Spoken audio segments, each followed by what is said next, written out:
मित्रांनो नमस्कार. आज खूप दिवसांनी पुन्हा व्हिडिओ करायला घेतलेला आहे आणि ह्याचं महत्त्वाचं कारण असं की बुधवारी रात्री 11 मार्च रोजी मला एक अपघात झाला होता आणि त्या अपघातातून अजूनही मी पूर्णतः बाहेर पडू शकलेलो नाही. तरी पण जो काही प्रसंग माझ्यावर गुदरला त्या प्रसंगाला सामोरे जात वैद्यकीय उपचार करून घेत आणि जे काही निर्देश वैद्यकीय तज्ज्ञांनी दिलेत त्याचे पालन करून औषधोपचार घेऊन मी रुग्णालयाच्या वातावरणातून बाहेर पडून घरच्या सुखकारक अशा वातावरणात परतलेलो आहे.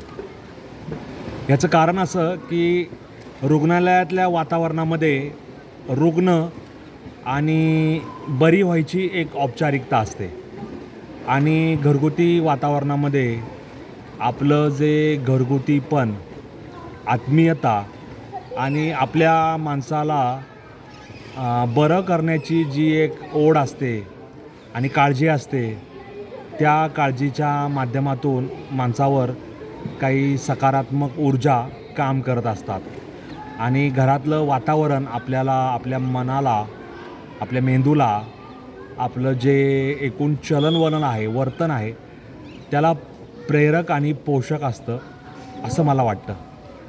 आता याच्याबद्दल तज्ज्ञ अधिक भाष्य करू शकतील, परंतु जे घडलं ते अचानक घडलं आणि त्याच्यातून मला काही हाडांचं दुखणं, फ्रॅक्चर म्हणा किंवा सूज म्हणा किंवा डोळ्याला दुखापत न होता सूज येणे किंवा लाल होणे आणि शरीराच्या काही ठिकाणी मुकामार अशा प्रसंगाला सामोरं जावं लागलं. परमेश्वराच्या कृपेने कुठेही डोक्याला मार लागला नाही. त्यामुळे सिटी स्कॅनमध्ये जो काय अभ्यास तज्ज्ञांनी केला त्याच्यातून ते दिसून आलं आणि बाकीच्या ज्या चाचण्या होत्या, रक्ताच्या असतील, 2D इको असेल आणि इतर काही एक्सरे असतील, या सगळ्यांमधून डॉक्टरांनी आपण औषधोपचार घेऊन याच्यामधून मला म्हणजे रुग्णाला बाहेर काढू शकतो याचा विश्वास मला दिला होता. मित्रांनो, प्रसंग कुणाच्याही आयुष्यात येतात, कुठल्याही क्षणी येतात. त्या प्रसंगाला आपण कसे सामोरे जातो याच्यावरूनच आपण तग कसे धरू शकतो हे ठरत असतं. हे सगळं माझ्या डोळ्यासमोर घडलं. चूक कुणाची याच्यापेक्षा आपण जिवंत वाचलो, आपण ठणठणीत आहोत, आपण सुरक्षित आहोत, हे जास्त महत्त्वाचं आहे.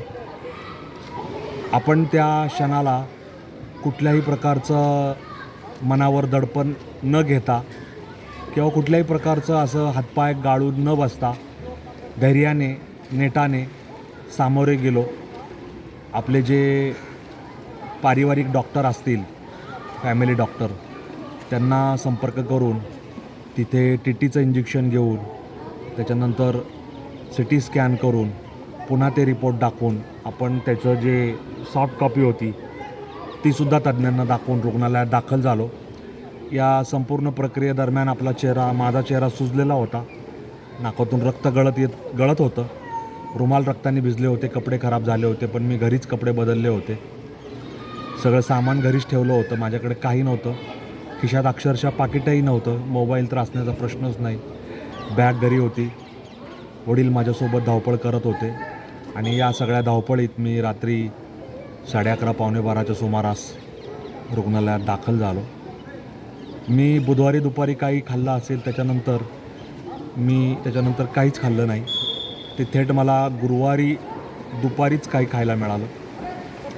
अपेक्षा होती की कदाचित शस्त्रक्रिया करावी लागेल, कदाचित नाही करावी लागणार, परंतु तज्ज्ञ डॉक्टर जो निर्णय घेतील त्या निर्णयाला आपल्याला बांधील राहायला हवं आणि डॉक्टरांनी जी औषधं सुरू केली, मग ती काही तोंडावाटे असतील, काही सलाईन वाटे असतील, काही इंजेक्शनं असतील, त्या सगळ्यांनी माझी प्रकृती हळूहळू सुधारायला लागली. या सर्व काळात माझ्या कार्यालयातील अभियंते काही प्रत्यक्ष येऊन गेले, काही लोकांनी संपर्क केला, कार्यालयातील सहकारी असतील ते सुद्धा स्वतः येऊन गेले, काही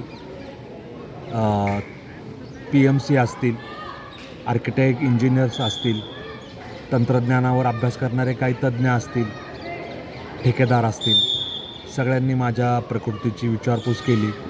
काही पाईप पुरवठादार असतील,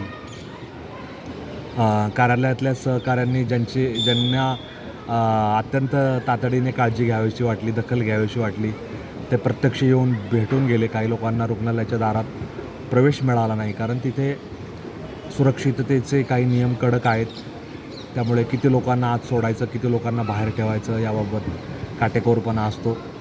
ज्यांनी मला संपर्क केला, ज्यांनी मला फोन केले, व्हॉट्सअप मेसेज पाठवले, निरोप पाठवले, माझ्या प्रकृतीची विचारपूस केली, फुलं पाठवली, फळं पाठवली, त्या सगळ्यांचं मी मनःपूर्वक आभार व्यक्त करतो. माझ्या या कठीण प्रसंगात किंवा एक परीक्षेच्या प्रसंगात मी लढत असताना तुम्ही मला पाठिंबा दिलात, माझ्यासोबत उभे राहिलात, मला दिलासा दिलात, मला पाठबळ दिलं, माझं सकारात्मक बळ वाढवलं.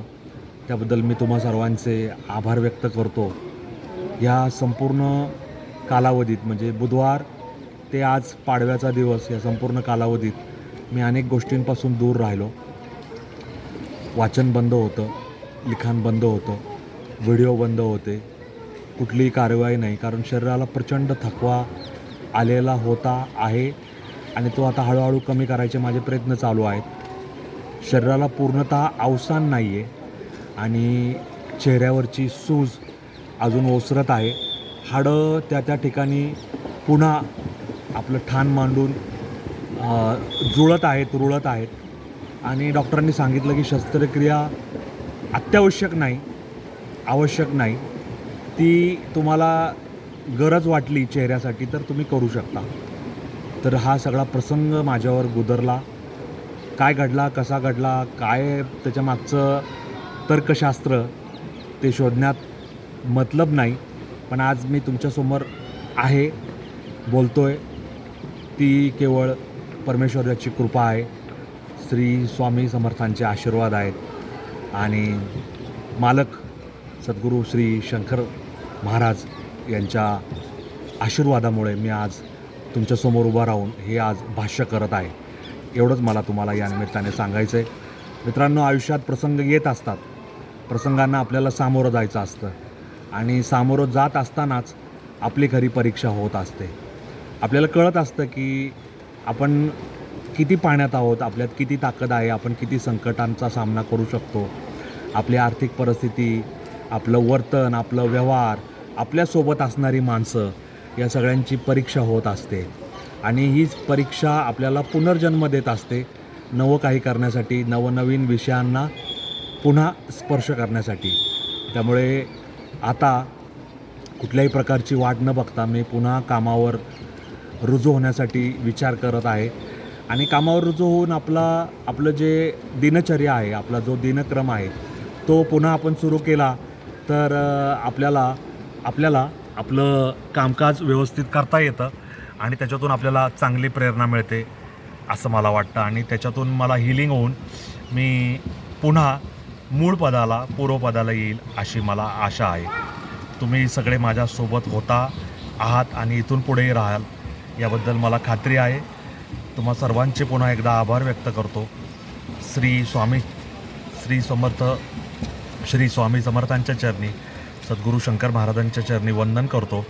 तुम्हा सर्वांना चैत्र पाडवा आणि आपल्या सुरू होणाऱ्या चैत्र नवरात्रीच्या शुभेच्छा देतो आणि हे नवीन वर्ष तुम्हाला सुखकारक, आरोग्यकारक, आनंदकारक आणि तुमच्या सर्व मनोकामना पूर्ण करणारं जावो अशी देवाचरणी प्रार्थना करतो. धन्यवाद. जय हिंद, जय महाराष्ट्र, वंदे मातरम, जय श्रीराम, जय जगन्नाथ, जय सनातन.